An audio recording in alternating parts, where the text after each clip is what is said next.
라디오쇼 2부 출발합니다. 어제 바른정당이 전당대회 열었습니다. 국민의당과의 통합안을 의결했습니다. 이제 13일 미래당이라는 이름으로 국민의당과 바른정당이 손잡고 첫 발을 내디딜 텐데요. 여기에 반대하는 국민의당 통합 반대파 의원들은 오늘 창당대회를 엽니다. 민주평화당으로 창당을 합니다. 미래당의 미래는 어떨까요? 민주평화당의 미래는 또 어떨까요? 이상돈 의원, 이분은 뭐 의원이기도 하시지만 또 정치판을 읽는 평론가 느낌으로 오늘 첫 순서로 만나보도록 하죠. 그런가 하면 뉴스닥에서 정치 이야기 조금 더 이어갈 수 있을 것 같습니다. 이 뉴스닥에는 또 바른정당 분이 한 분 계시잖아요. 이준석 패널. 이준석 노원병 당협위원장하고 허성모 소장 두 분이 생각하는 이 뉴스닥의 상한가 하한가도 짚어보죠. 그런가 하면은 가상화폐 거래소 해킹이 요새 잇따르고 있는데 이게 북한의 소행이라는 국정원의 발표가 어제 있었습니다. 얼마 전에 있었던 일본의 5천억 원대 그 해킹 피해도 북한 소행이라는 얘기가 일본 내에서 나오고 있는 마당인데요. 북한이 정말 가상화폐 거래소까지 털 수 있는 그 정도의 기술이 있는 걸까요? 또 가상화폐 거래소 이렇게 허술하게 뚫리는 데인가요? 얼마 전에 유빗에서 아주 대규모 3만여 명이 피해를 입는 그 해킹이 있었습니다. 유빗이란 거래소에서 말이죠. 이분들을 대변해서 지금 변호 활동하고 계시는 분이 계세요. 그 변호사 만나보겠습니다. 50원에 담은 100원의 장문 유료 문자 샵 1212 카톡 레인보우까지 열어놓고 출발합니다. 이제 큰 변수만 없다면 바른정당과 국민의당은 오는 13일에 미래당이란 이름으로 통합을 합니다. 의석수는 33석. 그런가 하면 국민의당의 통합 반대 의원들 15명은 민주평화당이란 이름으로 오늘 창당대회를 엽니다. 이제 관건은 미래당과 민주평화당 가운데 어느 당이 이 캐스팅 보터 역할을 맡게 되느냐. 사실 이 부분이 상당히 중요하죠. 서로 끌어오기 위한 싸움도 있을 겁니다. 이분의 생각 들어보죠. 국민의당 내 통합 반대파 의원이세요. 이상돈 의원 연결이 돼 있습니다. 이상돈 의원님 안녕하세요. 네, 안녕하세요. 네. 오늘 민주평화당 창당대회 가세요? 당연히 가죠. 당연히 네. 가십니까? 네네. 근데 지금 그 처지는 민주평화당에 갈 수 없는 처지시잖아요. 비례의원이라서. 누가 그래요? 안철수 대표가 안 놔주신다고 그러던데요. 아니, 그건 자기 마음대로고 내 행동은 누가 통제합니까? 국회의원은 다 헌법기관이고. 그래서 좋은 기분 나쁘면 제명을 시키면 될 거 아니야. 뭐 제명도 못 시키는 사람들이 뭐라고 말할 적이 있습니까? 제명하면은 민주평화당 좋은 일 시켜준다 이래갖고 제명 안 시켜주시는 거잖아요. 제명은 마음대로 하라 그러죠. 얼마나 쫓아나고 비겁합니까? 그 좀 창피한 일이죠. 또 오늘 시작부터 좀 열받으셨어 이상돈 의원님. 어쨌든 그런 오늘 질문이 좀 우스운 거죠. 그래요. 민주평화당 당연히 창당대회 난 갈 거다. 그 말씀이세요. 근데 일단은 그럼 어쨌든 간에 미래당의 당적을 두고 이제 활동을 하게 되실 텐데 13일에 통합이 된다면 말입니다. 네. 그 후에도 이 출당 조치는 뭐 계속 없을 거라고 보세요. 어떻게 예견들 하고 계세요? 그 세 분의 비례의원들은. 글쎄요. 제 기대하기는 지방선거 전후까지는 이제 해결이 됐으면 하고 기대하지만. 그럼 자기들이 하기 싫다면 그만이죠. 어떻게 하겠습니까? 어쩔 수 없는 거다. 하지만 민주평화당과 함께 행동할 것이다 이 말씀이시죠? 네, 그렇죠. 저는 기본적으로 제가 지금 문재인 정부가 추구하는 것을 100% 찬성하는 건 절대로 아닙니다. 하지만은 저는 무엇보다도 이명박 정권 있었던 또는 박근혜 정권이 있었던 이런 것을 이번에 개혁하지 않으면 대한민국에 참 어렵다고 생각하기 때문에 저는 그런 부분에서는 현 정권 또 민주당에 공감을 합니다. 그렇게 보세요. 네. 아니 민주평화당 어쨌든 당적상은 당원이 아니신데 그 민주평화당이란 이름은 이상돈 의원이 추천하셨다 지으셨다라는 얘기가 사실입니까? 그런 말이 있던가요? 네, 근데 있더라고요. 이제 몇 사람이 이제 당명 얘기를 좀 프리하게 하는데, 거기서 이런저런 해서 좀 색다른 걸 이름을 짓자고 하는 분도 있었어요. 근데 제가 미래, 개혁, 민생, 이런 단어는 어느 정당의 아젠다 또는 정당 정책은 되어도 당명으로는 부적절하고 되게 그런 단어를 넣은 정당들이 그냥 포말 정당, 그냥 비눗방울처럼 한번 커졌다 없어지더라. 그리고 민주라는 단어를 넣어야 그 민주주의라는 또 민주당이라는 그런 큰 흐름에 서 있다고 보인다. 제가 이런 주장을 좀 했죠. 아, 그래서 민주평화당 아이디어를 내신 거군요. 이상돈 의원이. 그러면 미래라는 이름을 넣으면 지금 뭐라고 그러셨죠? 비눗방울처럼 사라지더라, 보통 그런 당들은. 네, 뭐 지금 미래 이름 넣었던 당이 있었잖아요. 그 박근혜 그 전 대통령이 가장 후회했던 게 하나 그 탈당해서 미래당 만들었다가 결국 철학에 문 닫았잖아요. 지금 기억도 가물가물할 정도로 있었죠. 예. 네, 그 박근혜 전 대통령이 굉장히 후회했던 일이죠. 네, 뭐 그런 것을 연상시키죠. 네. 그럼 미래당이란 이름은 지금 가실 곳인데 어쨌든 당적상 후한 점수는 못 주시는 거예요? 이름으로? 아이, 그게 좀 조금 저는 되게 정당의 어떤 철학이랄까 또는 정체성 이런 것이 더 없다고 봅니다. 그래서 우리나라 대체로 보면은 그 민주당이라는 이름을 가진 정당들이 대체로 좀 말하자면 개혁적이고 좀 프로그레시브하고 좀 민주주의 주창하고 이런 측면이 있죠. 네. 그래요. 근데 또 미래라는 이름도 참신하고 또 이 새 시대에 맞는 느낌 이런 좀 이런 느낌 주지 않나요? 민주라는 이름은 워낙 오래전부터 써왔던 이름이라. 그런데 미래라는 당을 쓰는 경우가 전 세계적으로 별로 없습니다. 그 영어로 하면 이게 파티 오브 퓨처 그러면 이게 무슨 놈의 말인가 그럴 겁니다. 네.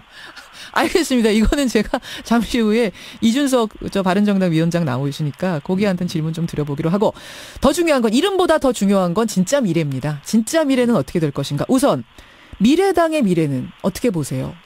저는 이렇게 전국적으로 지지도가 10%가 좀 넘게 됐지만은 소선거구에서 전국적으로 이렇게 10%씩으로 10개 퍼져 있는 것은 소선거구에 당선자를 못 냅니다. 그것은 2016년 총선 때 국민의당이 참 또 겪어본 바가 있죠. 호남 이외에서는 안철수, 김성식 두 사람만 당선되고 여기저기 그냥 말하자면 어부지리를 준 경우가 굉장히 많았습니다.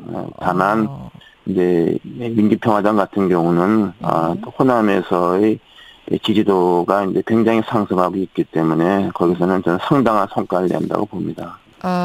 그러니까 호남에 어쨌든 기반을 두고 있었기 때문에 민주평화당은 오히려 이제 안철수 대표를 비롯한 그쪽 분들이 이제 떨어져 나가면서 호남에서 오히려 더 강해질 수 있을 것이다, 이렇게 보시는 거고. 네, 지금 안철수 대표가 당대표 돼 있고 국민의당 간판 가지고서 이번 지방선거 했으면요. 국민의당 완전히 호남에서 참패했습니다. 왜냐 그러면. 왜요? 지난번에는 국민의당이란 이름으로 잘 되지 않았습니까? 호남에서. 그런데 안철수 대표가 최근에 호남을 배신한 정도가 아니라 완전히 그냥 경멸하고 그랬잖아요. 그랬기 때문에. 경멸까지. 그래서 지금 호남에서는 안철수 대표에 대한 뭐라 그럴까요? 좀 부정적인 생각, 심지어 어떻게 보면은 적개심까지 좀 생긴 상황입니다. 오히려 그럼 지방선거에서 민주평화당 이란 이름으로 안철수 대표 이쪽 분들 떨어져 나간 것이 더 강한 힘을 가지고 잘 될 거다라고 보시는 그렇죠. 거예요? 당연하죠. 그건 창당 발기 전후에서 그 분위기가 굉장히 달아올랐고요. 근데 미래당도 지금 공동대표로 갈 가능성이 커 보여요. 유승민 대표는 갈 것 같고, 이제 또 한쪽이 중재파였던 박주선 국회부의장. 박주선 국회부의장이 미래당에 가겠다 하신 후에 공동대표 맡을 가능성이 지금 높아지고 있습니다. 그러면 이분은 호남에 지분이 있는 분이잖아요.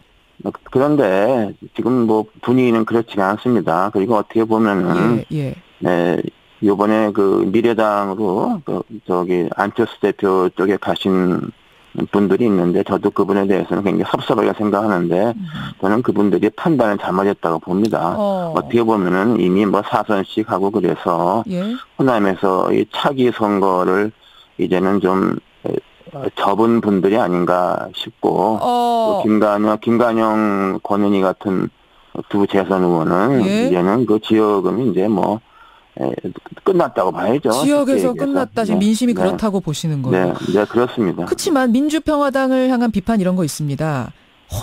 다시 호남당 됐다. 이제는 진짜 호남이라는 지역적 한계를 갖고 있기 때문에 원내교섭단체가 될 수 있을지조차도 미지수다. 그냥 호남의 지역당으로만 머무를 것이다. 오히려 작아져 버렸다. 이건 어떻게 생각하세요? 근데요. 그 지역당이라고 말씀을 하시는데 예. 지역당도 못 되는 게 더 큰 문제죠.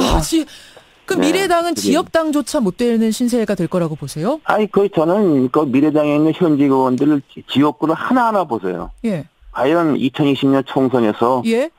국회에 진입할 사람이 몇 명이나 있는가? 아니 왜요? 거기 골고루 많이 계시잖아요. 저쪽 뭐 TK도 계시고 수도권도 있고 호남도 있고. 그런데 거기는 그러면 2020년 총선에 한국당이 공천 안 합니까? 다 냅니다. 민주당 공천 다 냅니다. 예. 거기서 무슨 여지가 있겠어요. 총선 그렇고 이번 지방선거도 미래당 이 간판으로 어렵다고 보세요? 저는 그것도 이제 여러 명 뽑는 기초의원 같은 거 또는 뭐 비례대표 도의원, 광역의원 같은 건 모르지만은 개개인이 좀 괜찮으면은 단체장을 한 명 뽑지 않습니까? 예. 그리고 총선 같으면 광역단체장은 한 명도 내기 어려울 거라고 보세요? 그렇죠. 광역단체장은 제가 보기엔 한국당은 지금 경북, 대구, 울산 정도가 승산이 있다고 보고. 아니 안철수 대표가 서울시장으로 나가는 안이 굉장히 유력하게 얘기되고 있던데요. 나가는 건 다르지만 그게 됩니까? 왜요? 대선도 나갔던 분인데. 대선에 가서 그렇게 그냥 토론에서 해배가지고서 자기 자산을 다 폭로해서 하고 그 후에 뭡니까 제보 조작 사건 등등 했는데. 그리고 또 이게 요번에 이상하게 바뀌어버렸다니 자기 철학이 없잖아요. 한동안은 개혁적이고 새 정치했지만 지금 와서는 어떻게 보수가 아니라 이상하게 알겠습니다. 색깔론이나 동참하고 그런 사람은 누가 찍습니까? 서울시장도 이번에는 어려 보인다. 당연히 어렵죠. 그걸 누가 당선된다 보는 사람이 있습니까? 당연히 어렵죠. 이상돈 의원님. 어쨌든 이제 미래당 당원 되시는 건데 이렇게 디스하셔도 돼요. 제가 의사에 대해서 당원된 게 아니지 않습니까? 그럼 무슨 당원이라는 말씀 마세요. 당원이란 말도 말아라. 그렇죠. 알겠습니다. 내가 원하지 않는. 중요한 거죠. 알겠습니다. 예. 더불어민주당의 추미애 대표가요. 국민의당이 분당한 후에 그쪽에 미래당에 합류하지 않는 분들, 민주평화당 의원들 비롯해서 합류하지 않는 분들은에게 손을 내밀겠다라는 의사 표현을 했습니다. 어떻게 생각하세요? 네, 그런데요. 일단에 가정을 해서 안철수 대표가 이끄는 국민의당이 지방선거를 했다 그러면은 진짜로 호남에서 그야말로 기반이 붕괴됐을 겁니다. 그런데 민주평화당이 이번에 창당돼서 다시 상황이 바뀌었기 때문에 민주당으로 이렇게 건너갈 현역은 저는 없다고 봅니다. 없다고까지 보세요. 없다고까지. 네, 그건 저는 없다고 봅니다. 그리고 이번에 다 창당을 이렇게 하는데 동참을 했는데 그건 이탈자 절대로 안 생깁니다. 그거는 그냥 생각이십니까? 아니면 그분들의 의견 15명 정도니까 의견을 확인해 보셨을 텐데 확고합니까? 그리고 그 사람들이 지금 창당해서 지금 이렇게 했는데 당적을 또 바뀌면은 그건 가능하지 않습니다. 그리고 또 다선 의원들은 거기 있다가 또 나온 분들이고 또 거기 민주당도 현재 거기 지역에 이제 후보자들 지역위원장 다 있고 그렇지 않습니다. 그래서 그리고 또 더 중요한 것은 호남 유권자는 굉장히 정치적으로 성숙하고 전략적 선택을 하는 사람들입니다. 그렇죠. 호남 유권자는 호남에서 두 당이 경쟁하는 구도를 갖는 것을 원합니다. 그들도 선거에서 선택의 자유를 갖는 것을 좋아하기 때문입니다. 절대로 그런데 일당이 마치 호남은 당연하게 자기가 지배하는 상황 이런 것은 오지 않습니다. 여기까지 오늘 말씀 듣도록 하겠습니다. 이상돈 의원님 고맙습니다. 네. 아직 국민의당이시죠? 이상돈 의원이었습니다.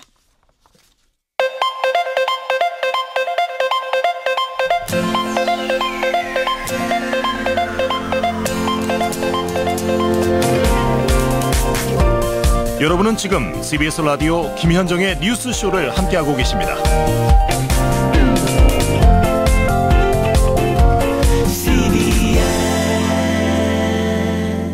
문자가 많이 오네요. 미래당 측의 반론도 궁금하다 이런 분들 계시는데 잠시 후에 뉴스닥에서 이준석 이제 앞으로 미래당이 될 그분이 오시니까요.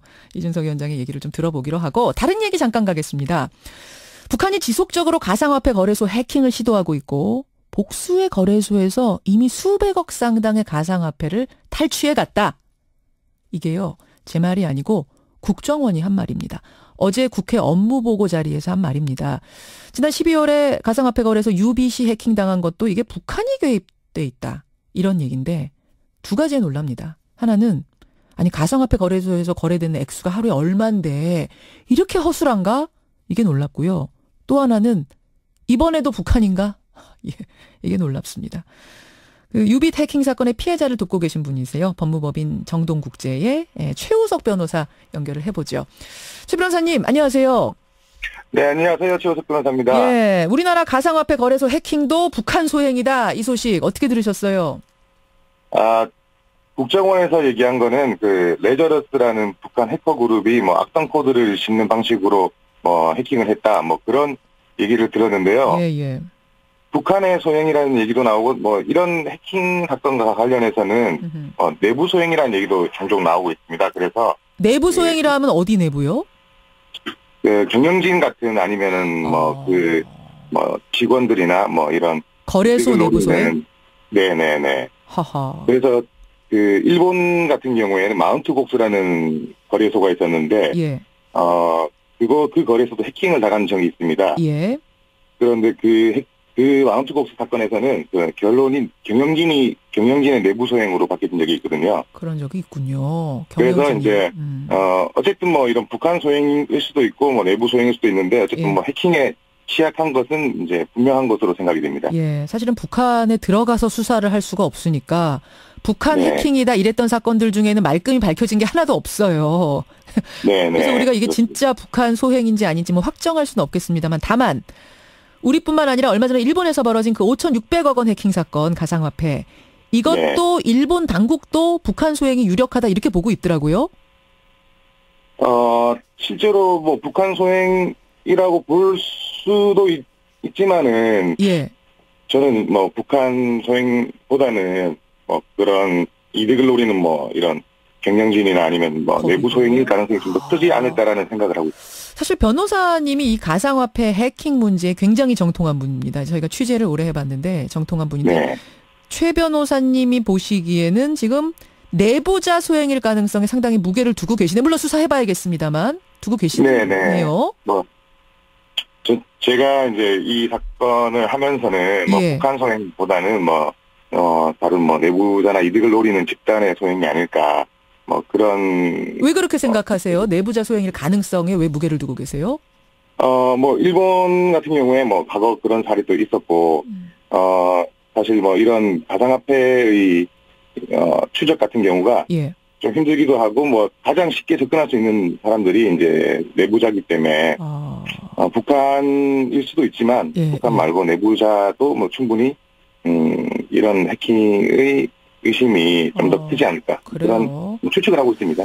자, 일단 거기까지 듣고 우리가 국내에서 벌어진 그 가상화폐 해킹 얘기를 좀 해봐야겠습니다. 지금까지 사건이 얼마나 있었습니까? 이렇게 해킹당한 가상화폐 거래소. 국내 해킹 사건 같은 경우에는 그 지난해 6월 달에 빗썸이라는 거래소가 있는데요.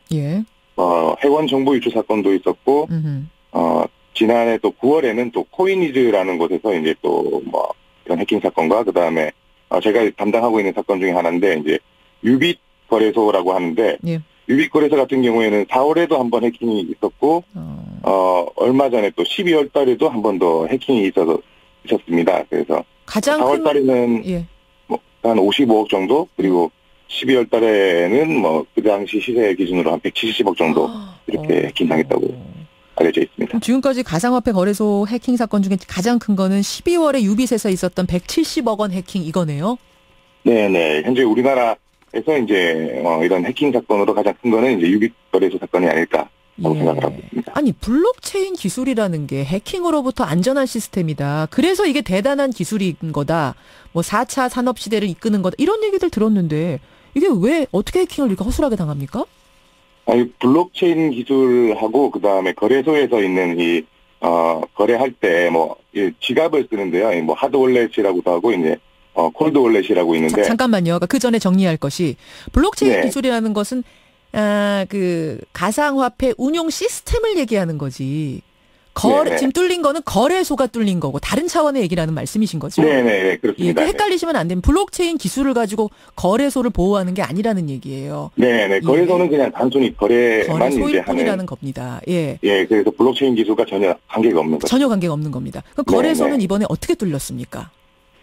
거래소 같은 경우에는 이번에 그러니까 이메일 같은 거 있지 않습니까?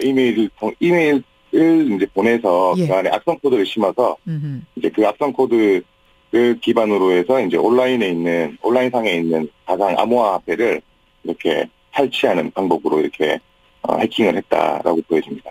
아니 너무 쉽게 뚫리는 거 아니에요? 뭐 이메일 통해 가지고 뭘 심으면은 그냥 돈이 나와 버린다고요? 이제 거래소의 그 가상 계좌가 이제 해킹 당하는 것인데요. 예. 보통 이제 국정원에 따르면은 이제 북한이 이제 거래소 신입 직원을 이제 수시로 이제 거래소의 신입 직원이 수시로 뽑힌다는 점을 고려해서 이제 입사 지원서를 위장한 해킹 메일도 이렇게 뿌려서 그 안에 이제 악성 코드를 이제 심어서 해킹을 하는 방법, 그런 방법으로도 이제 해킹을 하고 있는 것으로 이제 알려져 있습니다. 아니 그럼 가상화폐라는 걸 관리할 때 그냥 우리 온라인 세상과 네트워킹이 되는 그런 곳에서 막 그렇게 관리를 하는 거예요. 뽑아갈 수 있을 정도로 따로 이 네트워킹이 안 되는 곳에서 따로 관리를 해야 되는 거 아닙니까? 안전하게? 이게 이제 소규모 거래소 같은 경우에는 비용이나 서버 관리하는 그 인력 문제가 들어가지고 원래 두 군데로 나누는 게 맞습니다.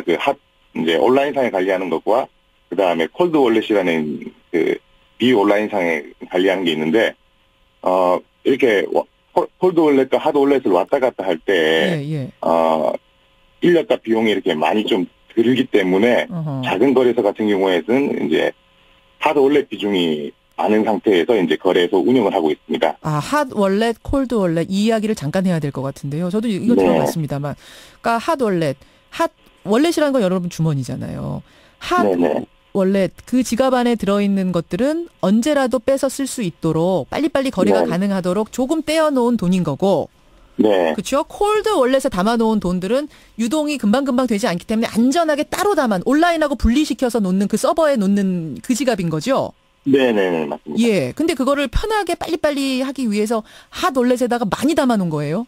네네. 거래소라는 게 이제 거래라는 게 즉각 이렇게 일어나야 되기 때문에 소규모 거래소 같은 경우에는 한정된 인력으로 이제 운영을 하다 보니까 이제 핫 월렛 비중을 높여서 이렇게 인력이나 이제 비용, 시간의 이제 부담을 줄이는 방법으로 하다 보니까 조금 온라인상에 많은 해커들의 이제 해커의 해킹에 취약한 점이 발견되고 있습니다. 그럼 그 유빅 같은 경우에는 피해자가 3만 명이라고 들었는데 이분들 구제는 됩니까? 원래 그 은행 같은 경우에는 예금자 보호법이나 이런 게 있는데 현재 이 암호화폐 관련된 거래소에 고객들이 보호될 수 있는 방안은 현실적으로는 이제 없는 것으로 없어요. 그래서 거래소 같은 경우에 보험이 가입되어 있거나 그러면은 조금 좀 상황이 나아질 수가 있는데 아니면 민사소송법에 따라서 이제 불법행위 책임이나 채무불이행 이런 일반 법리를 통해서 이제 그 채권을 이제 회수하는 방안 그런 방법밖에 없는 것으로 알고 있습니다. 야, 참 막막한 일이네요. 가상화폐 거래소 하면은 굉장히 보안이 탄탄할 줄 알았는데 그냥 이메일 이용해서도 해킹이 될 정도로 이렇게 허술했다는 게 좀 놀랍기도 하고요. 알겠습니다. 대책도 필요해 보입니다. 여기까지 말씀 듣죠. 고맙습니다. 네, 감사합니다. 유빗 피해자들을 지금 법률 대리인을 맡고 계시는 분이세요. 최우석 변호사였습니다.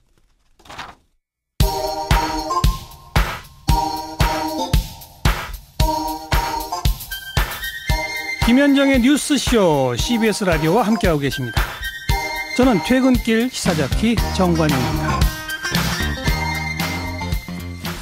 여러분의 의견들 좀 보죠. 이분은 실명으로 제가 말씀드리면 안 될 것 같아요. 청취자 신모 씨. 저 은행원입니다. 요즘 정말 단일맛 안 납니다. 누구는 채용 비리로 쉽게 들어오고 누구는 계약직부터 시작해서 한 단계 한 단계 기어오르고 예 그러게요. 요새 채용비리 건 터지면서 일할 만 안 나시겠어요.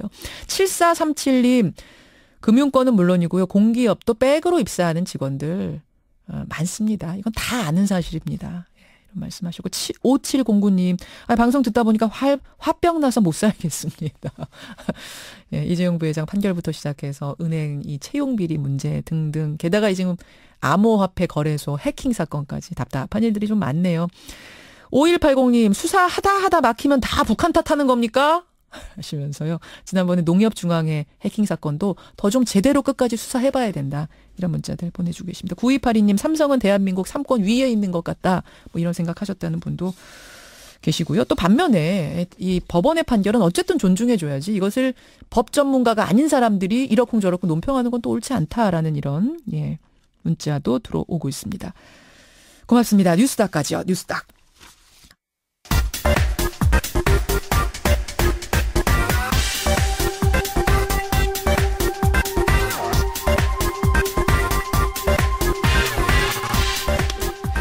예, 미국엔 나스닥, 우리나라에 코스닥이 있다면 뉴스쇼에는 뉴스닥이 있습니다. 뉴스쇼 증권시장 뉴스닥 세밀의정책연구소 허성모 소장님 어서 오십시오. 예, 안녕하세요. 예, 바른정당 이준석 노원병 당협위원장님 어서 오십시오. 네, 안녕하세요. 이준석 위원장 괜찮으세요? 아니, 저 괜찮죠. 왜요? 괜찮다면서 머리 긁고 그러세요? 잠이 부족해가지고. 멋쩍어 하세요? 앞에서 네. 이상돈 의원이 네. 이제 어쨌든 미래당으로 당적은 가게 될 분인데 네. 물론 지금 마음과 몸은 다 딴 쪽에 가 계시지만 어쨌든 비례위원이기 때문에 가야 될 그분이 네. 미래당에 대해서 신랄하게 비판했습니다. 이름부터 틀렸다. 미래 이런 이름 쓰면은 비눗방울처럼 사라지는 당들이 대부분이었다. 뭐라고 답하시겠습니까? 저는요 이상돈 의원님하고는 특수한 관계인 게 네. 예전에 새누리당 당명 지을 때 같이 지었어요. 네. 그러니까 뭐 그런 부분에 대해 가지고 뭐 하나하나 제가 대응하긴 좀 죄송하고요. 허성무 소장님도 세밀의정책연구소 사시잖아요. 그러니까 이게 그런 연구소 이름에 미래가 들어가 있네요. 뭐 그렇게까지 뭐 부정적으로 볼 만한 사안은 아닌 것 같아요. 당은 아니에요, 저기는. 뭐 미래란 단어가 이렇게 부정적인 그런 느낌을 주는 단어는 아닌 것 같습니다. 소장님 한 말씀 하시죠. 예, 갑자기 제 연구소 이름이 나와서 깜짝 놀랐어요.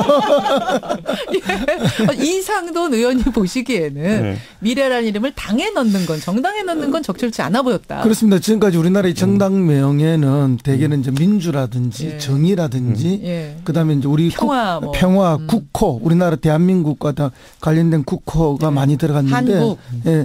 그런 게 없는 이제 당명에 대한 그런 뭐 지적들은 많이 있었던 게 사실입니다. 그런데 이번에 이제 미래당은 그런 지적을 받을 수 있지만은 민주평화당을 만들었지 않습니까? 예, 예. 근데 민주평화당은 뭐 이상돈 의원도 좀 전에 인터뷰하는 거 제가 라디오 밖에서 들었습니다. 예.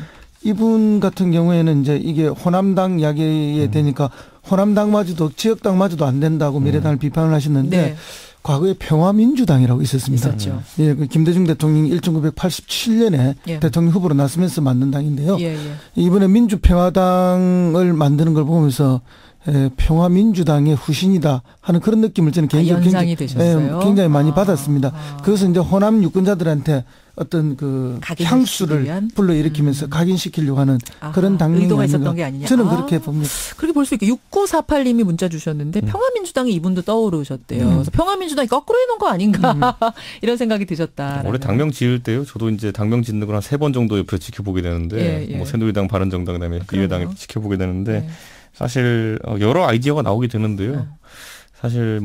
사실 미래당 같으면은 열린우리당과 비슷한 당명에 대한 도전이죠. 그러니까 보면은. 그러니까 그걸 떠올리면서 당시에는 이제 롤모델처럼 파격이다라고 느낄 수 있는 당명을 정한 것이고 예, 그거 외에 이제 바른정당도 약간 그런 시도였고 예. 나머지 이름들 같은 경우는 보통 아까 허 소장님 말씀하신 것처럼 키워드들 재활용해서 만든 경우가 많은데 사실 어느 것이 낫다 하긴 좀 어려운 게 우리나라 정당들의 수명이라는 게 길지가 않거든요. 그렇게. 그래서 오래 가지도 않으니까. 네, 그래서. 알겠습니다. 예. 그러니까 아까 전에 비눗방울이라는 평론에 대해서 지금 재활용으로 응수하셨어요. 아니, 저랑 같이 새누리당 이름 지은 분이라니까요, 제가. 자, 이름 얘기는 여기까지 상한가, 하한가 가보겠습니다. 네. 상한가부터 가보죠, 허성무 소장님. 예, 뭐 지금 올림픽 때문에 온 나라가 더들썩한데요. 예. 이 올림픽에 이제 외국에서 기빈들이 많이 오는데 북한을 대표해서 김영남 북한 최고인민위원회 상임위원장이 왔습니다. 예. 온다고 합니다. 예. 이분 뭐 우리 국민들한테 너무 익숙한 분이죠. 그렇죠. 근데 이제 처음 오시는 건데. 처음이네요. 정말 익숙한데 처음이네요. 그럼 많이 온 것 같습니다. 그러니까요. 왜냐하면 이제 이분이 사실은 김대중 대통령이 방문했을 때나 노무현 대통령이 북한을 방문했을 때 사실은 이제 국가 수반 자격으로 맞이도 하고 회담도 하고 그랬던 적이 있거든요. 그렇다 보니까 이제 북한 하면은 수많은 권력자들이 떠오르지만 변함없이 자리를 유지하고 있는 권력자 중에 한 명이죠. 3대째잖아요. 3대째. 김일성, 김정일, 김정은까지입니다. 나이 90. 나이 90이고요. 이분이 이제 그 러시아대 외교학과를 졸업해서 외교관 출신이에요. 그러다 보니까 이게 이제 권력에 아마도 20, 30대 젊은 나이에 북한의 50년대, 60년대 초에 그런 피비린내 나는 그런 정파투쟁이 있었거든요. 숙청이 있었습니다. 그런 것들을 보면서 아주 정권에 충성하고 살아남는 법에 대해서 잘 알고 있는 분이 아닌가. 그래서 3대에 걸쳐 충성을 했고 그러다 보니까 3대에 걸쳐서 이분에 대한 신뢰도 굉장히 높을 거라 봐요. 그래서 우리 언론에서는 그냥 얼굴마담이고 실권이 없다 이렇게 이야기하지만 상당한 수준의 권력 핵심의 실권자이고 신뢰가 없다면은 국가를 대표하는 자리에 이렇게 수십 년 동안 앉혀놓을 수도 없고 또 지난번 베이징 올림픽, 소치 동계올림픽에 다 그때 대표단을 입고 국가대표로 갔거든요. 맞아요. 이번에도 그런 국가를 대표하는 대표자로서 오기 때문에 상당한 내용이 있을 수 있다. 저는 오히려 이렇게 예측을 하고 이분이 한국에 와서 어떤 행동을 보이고 누구를 만나고 어떤 대화를 하느냐 이것이 이제 바람 앞에 촛불이 그래도 뭐 이렇게 비닐이라도 커튼을 쳐주는 그런 대화의 국면으로 조금 발전할 가능성 그런 걸 엿보고 있습니다. 상한가 김영남 위원장. 이준석 위원장의 상한가 누굽니까? 저는 그 대응되는 인물이죠. 마이크 펜스 미국 부통령을 잡았는데요. 사실 미국의 부통령이라는 건 저도 미국에서 유학을 하면서 한 4년 살아봤지만은 부통령에 대한 기사 한 줄도 본 적 없습니다. 제가. 그래요? 네, 미국에 있으면서. 부통령인데? 그러니까 이 명칭만 부통령이지 사실 이제 부통령은 실질적인 역할이 상원 의장 역할이랑 승계 대통령 정도, 그러니까 대통령 유고시 승계 대통령 정도로 이제 인지되어 있는 경우가 많고 실제 영향력이라는 거는 국무장관이나 아니면은 국방장관에 비해 가지고도 좀 약하다. 그래요, 그러니까 부통령이. 실제로 어떤 상황이냐면 부통령 같은 경우에는 소위 말하는 안보 관련 보고도 개선상이 없다. 그러니까 예를 들어 국방장관이 뭔가 대통령에게 안보 관련을 보고할 때도 보면 라인에 없다. 부통령의 보고할 의무가 없는 그래요. 거예요. 그러니까 펜스 부통령 같은 경우도 물론 뭐 정치인으로서 성공한 분이지만은 이런 정보라는 게 좀 부족하다 보니까 이번에 오기 전에 그래가지고 알래스카에 이제 미군 기지 들려가지고 뭐 사드나 이런 거에서 교육받고 온다는 거 아닙니까? 맞아요. 그러니까 그 정도로 지금 이제 펜스 부통령 같은 경우에는 실권은 좀 없는 상태이고 저는 김영남도 마찬가지라 보는 게요. 이게 의전상으로는 이분이 뭐 굉장히 높은 서열이 있다고 하지만 수반입니다. 그러니까요. 근데 우리가 뭐 예를 들어 한국에 뭐 해외 지도자 방문했을 때 예를 들어 영국이 엘리자베스 여왕이 온다 그러면은 굉장히 격이 높고 우리가 잘 대접해야 되는 상대인 건 맞지만은 그분이랑 외교를 논하고 할 건 아니지 않습니까? 그 정도로 보세요. 그러니까 저는 사실 김영남이라는 이런 상징적 인물, 펜스 부통령이나 상징적 인물이 의미하는 바가 있다고 보기 때문에 의미를 완전 없다고 보지는 않겠습니다만은 이번에 그래서 북한은 김영남 위원장을 보내면서 상당히 이해를 갖춘 겁니다. 거기에 대해서 미국은 그런데 상당히 부정적인 이제 반응을 보인 것이 이번에 펜스 부통령이 오기 전에 지금 이미 말폭탄이라 해야 될까요? 여러 얘기를 하고 있고요. 인내 시대는 끝났다는 걸 내가 알려주기 위해서 가는 거다 이런 얘기도 했다고. 첫 번째 그거, 두 번째로는 부통령의 손님 자격으로 초청한 사람이 이제 오토 원비어 씨, 그 북한에서 사망한 그 미국 대학생 원비어 아버지를 데리고 옵니다. 프레드 원비어 씨를 이제 데리고 온다는 건데 이렇게 되면요 양쪽에 이제 곤란한 상황입니다. 예를 들어 프레드 원비어 씨를 그러면은 문재인 대통령께서 만날 것이냐. 어차피 왜냐하면 대통령은 만나야 되는데 개막식장에서 마주치게 돼 있거든요. 그렇죠. 그럼 이제 거기서 예를 들어 어떤 말씀을 대통령이 건넬 것이냐. 예전에 오토 원비어 죽었을 때는 문재인 대통령께서 조전을 보내가지고 굉장히 예를 갖추셨거든요. 그런데 여기서 만약 프레드 원비어 씨한테도 비슷한 예를 갖춘다면은 그럼 그 옆에 김영남 위원장이 앉아 있는데 또 어떻게 할 거냐. 그러니까 상당히 어려운 고차 방정식을 지금 이제 우리 대통령께 미국에 떠넘긴 겁니다. 자, 그럼 왜 데리고 오는 걸까요? 오토 원비어의 아버지를 왜 데리고 오는 걸까요? 펜스 부통령. 아니 뭐 펜스 부통령이 전략은 분명하죠. 미국이 강력한 압박과 제재를 북한에 하고 있는데 어쨌든 북한은 이 올림픽이라는 장을 통해서 전략적으로 전환을 하고 있는 거 아닙니까? 그렇죠. 자기들이 그 제재를 뚫고 나갈 수 있는 여러 가지 방법을 모색하고 있는 것 또한 사실이죠. 고립에서 벗어나 보고자 하는 몸부림이거든요. 그런 또 전 세계에 대한 제스처를 보여주는 것이고. 근데 그 부분에 대해서 이제 이렇게 펜스 부통령이 분명하게 딱 이야기를 잘라서 했잖아요. 올림픽의 정신과 효과를 하이제킹하는 것을 막으러 온다. 라고 이야기를 했습니다. 예, 그렇게 이야기를 했는데 펜스 부통령 입장에서도 이게 이중적일 수밖에 없는 거예요. 대한민국 평창에서 열리는 올림픽 성공적으로 되도록 미국이 도와줘야 되지. 박수는 쳐야 되고. 예, 해야 되고 그리고 또 북한은 또 견제해야 되는 이런 이중적인 부분이 있는 거죠. 그리고 잘 되게 하기 위해서는 북한이 참여하는 것까지는 맞아요. 그렇죠. 안보를 위해서. 예. 그러니까 이제 뭐 굉장히 혼란스러워 우리 국민들은 보이는 면이 있는 겁니다. 근데 이제 이게 뭐 지금 그만큼 우리 이제 정세가 복잡하다는 걸 의미하는 거고요. 맞아요. 대통령은 그래서 뭐 굉장히 어려운 위치일 수도 있지만 그러나 이 원칙대로 하면 됩니다. 애도를 표할 일에는 표하면 되는 것이고 또 외교적으로 잘 오셨습니다. 할 곳엔 잘하고 하면 되는 거라고 저는 보고요. 눈치 안 보고. 그렇기 때문에 이제 이번에 뭐 부통령은 별거 아니다라고 이야기를 했지만 사실은 부자는 뭐 정자에 의해서 뭐 이렇게 되기 때문에 뭐 영향력이 훨씬 떨어지는 건 맞습니다. 그러나 자기가 어떤 영향력을 발휘하느냐에 대해서 역할을 크게 할 수 있는 것도 있습니다. 저도 부자를 해봤잖아요. 근데 이제 부통령은 실제로 권한이 법적으로 보장된 게 적어서 보통은 이렇게 합니다. 대통령이 부통령한테 어떤 특임을 맡기고 싶을 때는 과거에 이제 오바마 대통령이 리버만한테 했던 것처럼 예를 들어 이 건강 관련해가지고 건강보험 개혁 이슈에 대해서는 부통령이 다 맡아서 했으면 좋겠다. 이런 선언이 있을 때 그때부터 이제 힘이 주어지는 것이고 부통령은 실제로 권한력이 약한 게 사실인데 저는 이번에 근데 퍼즐이 한 칸 좀 빠진 게 느낌이 드는 게 뭐냐면은 이게 뭐 일본도 아베가 온다 그러고 펜스 부통령 오고 또 이렇게 오는데 중국 누가 오는지가 잊어버렸거든요, 제가. 중국이 시진핑 주석 옵니까 안 옵니까? 안 오는 게 거의 확실한데. 지금까지 얘기 없으면 안 이 격에 그러니까 상무위원이 올 것 같아요. 그러니까 상무위원일 거잖아요. 근데 부통령과 미국 부통령과 어쨌든 김영남의 격이 있기 때문에 지금 각국에서의 격이 있기 때문에 중국에서 상당히 비중 있는 인물을 보내야 되는데 제 생각에는 항상 중국은 의전할 때 보면은 시진핑을 만나느냐 아니면 리커창 총리를 만나느냐 아니면 리커창 총리도 못 만나느냐로 세 가지로 구분된다 하거든요. 그러니까 이번에도 아마 중국에서 파견하는 인물에 대해 가지고 상무위원급이라 하지만은 상무위원도 그 나름대로의 정치적 비중이 다 다르거든요. 다 달라요. 그래서 아마 그런 전형에 있어가지고 만약에 중국이 성의 있는 자세를 보낸다면은 저는 펜스 부통령이 김영남을 상대할 리는 없다 보지만은 중국 쪽 인사는 상대할 가능성이 있다 따로 이런 생각도 하게 됩니다. 그런데 펜스 부통령은 지금 강경 발언 쏟아내면서 안 마주치게 해달라 이렇게 이야기를 했지만 그럼 김영남이지. 그러니까 이제 그 김영남에 대해서 북한 대표단과 가능하면 이렇게 동선이 겹치지 않게 해달라는 요구를 하고 이렇게 강경한 이야기 또 북한이 싫어할 만한 곳들만 다 이야기하고 방문하고 오는 거 아니에요. 그럼에도 불구하고 미국이 이렇게 강경할 때는 항상 물밑으로 대화를 진행하고 있었다는 것을 우리가 늘 봐왔잖아요. 경험적으로. 바로 그겁니다. 그래서 바로 저는 이렇게 오히려 너무 강경한 태도는 이면에 있어서의 접촉 가능성을 열어놓고 있는 것이 아닌가. 저도 사실은 이렇게 압박을 지금 북한을 이렇게 대놓고 압박하는 이 모습은 결국 대화로 나와라 그 마지막까지 왔다는 느낌이 들거든요. 그렇습니다. 그래서 이제 뭐 김영남에 대해서 이런저런 평가를 할 수는 있지만 나쁘게 보면은 뭐 얼굴마담이고 자기가 살아남기 위해서 처세를 자랑하는 북한판 기름장어다 이렇게도 볼 수 있지만 저는 뭐 극강의 정치력을 가진 북한의 실권자 중에 한 명이다 봅니다. 일단 공식으로 회동은 안 잡혔어요. 안 잡혔기 때문에 안 만날 겁니다. 공식으로는. 근데 비공식 접촉, 대화, 북미 간에 있겠습니까? 평창에서 있을 수 있을까요? 평창에는 없을 것이고요. 저는 비공식 채널은 지금까지 항상 어떤 시점에도 존재와 있을 거기 때문에 여기 와서 뭐 예를 들어 펜스 부통령과 김영남이 뭐 귓속말을 해야 되는 상황으로 오지 않을 것이다 봅니다. 저는. 동선 안 겹치겠네요. 그럼 결론은. 뭐 추워서 말이나 하겠어요. 둘이 앉아가지고.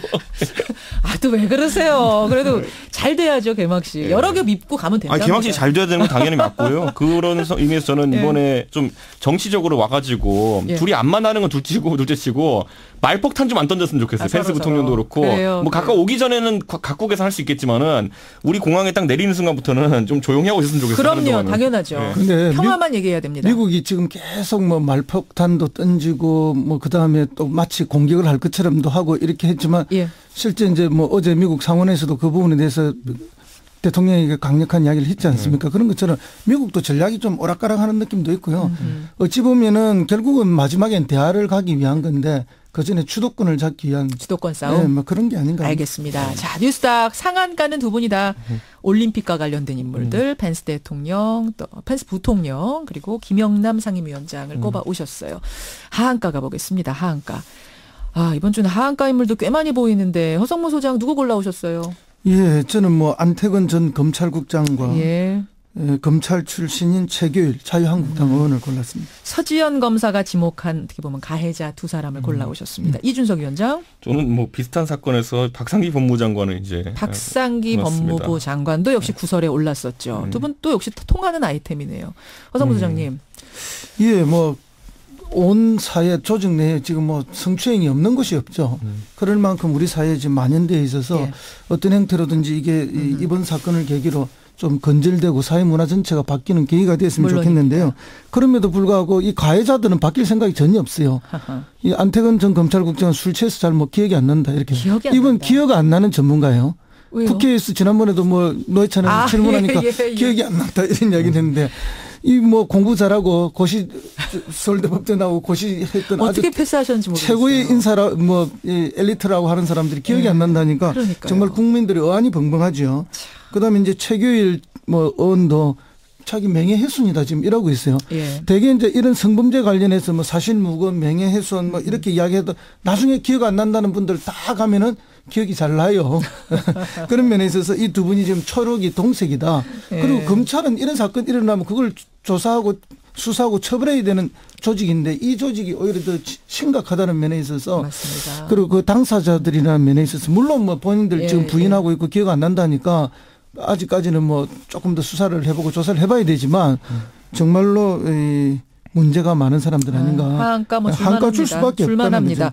그런데 그 어떻게 보면 유탄을 맞은 게 이제 박상기 법무부 장관 아닌가 싶어요. 그러니까 박상기 법무부 장관은 솔직히 이 일이 있어가지고 굉장히 해결자 역할을 할 수 있는 분이었는데 우리가 이제 적폐청산이라고 하면서 그 안에 이제 사법개혁이라든지 검찰개혁이란 걸 놓고 이제 하고 있고 박상기 법무부 장관 그 일을 하기 위해 가지고 이제 소임 받아서 장관하고 계신 거예요. 이번에 임명이 된 사람 아닙니까 새로? 그렇죠. 근데 이번에 예를 들어 뭐 이런 성추행 문제나 이런 것들 양성평등 문제 같은 경우도 적폐에 해당되는 문제임에도 불구하고 그걸 처리하는 과정 속에서 뭐 신뢰감을 주는 형태로 행동하지 못했다는 것 때문에 과연 이분이 그럼 앞으로 있을 검찰 개혁에 있어가지고 기대했던 것만큼 이제 공정하게 전격적으로 할 수 있겠느냐에 대한 그거에 대해서 이제 물음표가 던져진 거거든요. 그러니까 이 박상기 법무부장이 갑자기 떠오르게 된 게 서지현 검사의 지금은 사임을 했습니다만 첫 변호사 그렇죠. 김재란 변호사가 나와서 이번에도 요 폭로하기 전에 박상기 현 법무부 장관한테 얘기를 했는데 그렇죠. 묵살당했다 지금 이렇게 되면서 얘기가 커진 거잖아요. 허 소장님. 근데 사실관계가 서로 좀 주장이 엇갈리고 막 그러더라고요. 뭐 그럼에도 불구하고 어쨌든 뭐 그 전에 이메일 보낸 거 맞고 또 뭐 조사가 있었던 것도 맞는 것 같은데 저는 이제 방금 이 의원이 지적한 것처럼 그런 면에 있어서 약간의 뭔가 석연찮은 점이 있는 건 사실입니다. 그래서 그 역할을 충분히 현 법무부 장관이 잘하고 있는가 하는 부분에 대해서 이제 걱정하는 바도 있고 또 동시에 하나의 걱정이 이게 혹시 그 법무부 장관이 아직도 법무부 내에서 이 검찰 뿌리 깊은 조직들 장악이 완전히 안 된 건 아닌가. 조직 장악이 안 된 건 아니냐라는 소문들이 사실은 뭐 있었어요. 그리고 노력을 굉장히 하고 있다라는 얘기도 들었는데 그렇죠. 혹시 또 그런 문제 아니냐. 예. 그리고 이제 안태근, 최규일 이런 분들의 뿌리가 얼마나 검찰 내에 강하게 박혀 있겠습니까. 이제 그런 분들의 어쨌든 그 뿌리들이 이 알게 모르게 작용을 해서 이 법무장관이 이렇게 실수를 하는데 실수를 유인해낸 것이 아닌가 하는 그런 생각도 떨칠 수가 없는 아침입니다. 제가. 그래요. 예. 저는 근데 이번에 박상기 장관은 어쩌다 보니까 투콤보로 이제 맞은 건데 사실 이게 사람이 뭐 욕먹는 이유와 책 잡히는 이유는 두 개가 다르거든요. 그렇죠. 그런데 이제 박상기 장관 같은 경우에는 과거 이제 비트코인 정책 관련 발표에 의해 가지고 문재인 대통령이 질책도 한번 듣고 이런 상황 속에서 대중의 관심이 집중된 상황 속에서 이번에